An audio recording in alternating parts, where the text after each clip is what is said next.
Сегодня собрали еще очередное ведро помидоров с теплицы, уже 7-е по счету.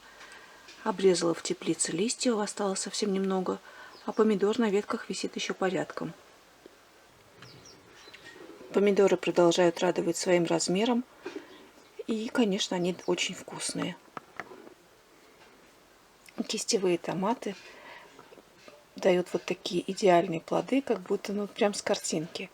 Глянцевые, идеальной формы, довольно-таки крупные. Вот так прозрачно теперь выглядит теплица. Сегодня прошла еще раз, в очередной раз обрезала листья. Оставила совсем немного, чтобы дозревали те плоды, которые остались. На низкорослых помидорах еще очень много плодов, они фактически еще не отдавали спелыми. Мишка косолапый очень порадовал, несмотря на то, что вначале мне казалось, что сорт так себе, плоды оказались очень крупными, очень увесистыми, мясистыми и вкусными. И вот так выглядит наш супер странный помидор, на котором миллиард маленьких томатиков. Помидорки оказались красненькими. Вот такие крохи с маленьким миленьким носиком.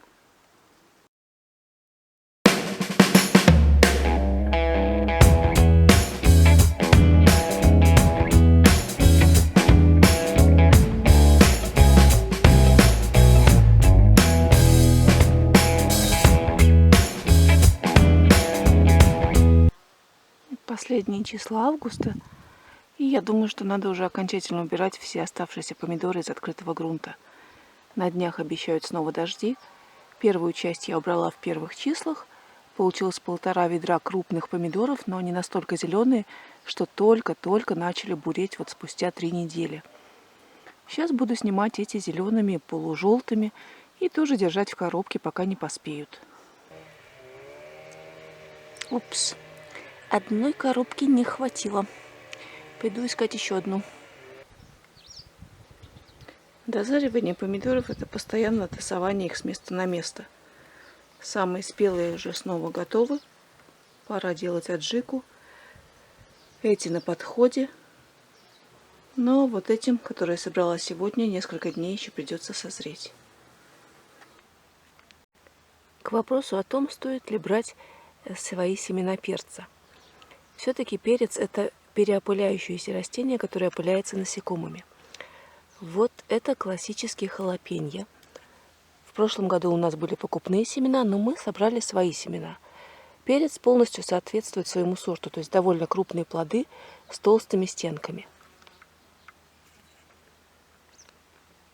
Еще один пример халапеньо. Плоды крупные, на кусте их много, и они, как видите, висят носиками вниз. Это другой сорт, индийский сорт очень острого перца, мега острого, Нага Джалоки Теспур. Мелкие плоды торчат носиками вверх. Их очень много на кусте. Когда они созревают, они становятся красными. Вот такие малютки, дико-дико острые. А это плод их любви. Никому неизвестный сорт нашей собственной селекции. Плоды крупнее, чем у Нага Джалоки, но по форме они такие же, как у Наги. То есть это и не халапеньо, и не Нага, а что-то среднее. Плодов много, остроту их пока сказать не могу, не пробовали. Ну вот так получается. То есть уже в первом поколении идет расщепление, поэтому все-таки для чистоты сорта лучше покупать семена перца каждый раз фирменные.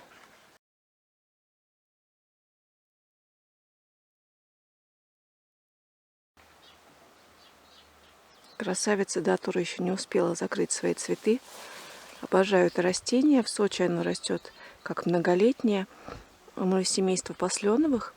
Жутко ядовитое. Даже когда прикасаешься к листьям, на руках остается неприятный горьковатый вкус. Но оно очень красивое. Вот такие крупные граммофончики цветов раскрываются вечером. Листья крупные, бархатистые. В следующем году хочу еще посадить ее родственницу бругмансию. У нее еще более крупные колокольчатые цветы, но они свисают с веток вниз. И они разных оттенков. Если у датуры бывают только белые или фиолетовые, то у бругмансии бывают и оранжевые цветы, и лиловые, и красные, и желтые, совершенно разные. Ну что, можно сказать, что баклажаны на Алтае растут в открытом грунте. В прошлом году выращивали их в теплице, толку не было совсем, а в грунте все-таки баклажанчики выросли. Конечно, их немного, не столько, сколько хотелось бы, но они есть. Есть и менее удачные варианты, которые вот в таком состоянии в последних числах августа. Скорее всего, конечно, они не вырастут, но рассада была неудачной. Возможно, если рассада будет хорошей, дело пойдет лучше. Белых баклажанчиков много, но они пока совсем еще маленькие. К тому же я их запустила, не сильно я присматривалась к листьям.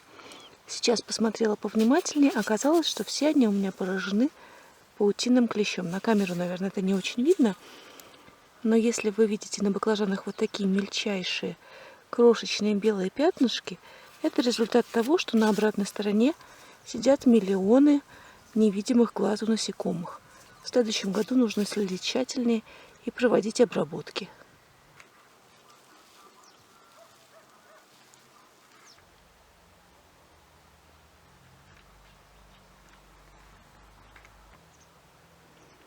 Вот мой позор этого года. Болгарский сладкий перец. Перец, конечно, неплохой, но таких кустов всего 2. В прошлом году перца было очень много, было кустов, наверное, 40 посажено в теплице. Мы его ели все лето, раздавали соседям, делали лечо. В этом году все пошло не так. В открытом грунте перец расти не хотел, было холодно, сыро. Рассада была очень плохая, большая часть ее сдохла. И вот результат. В конце августа сейчас сорву несколько перчинок.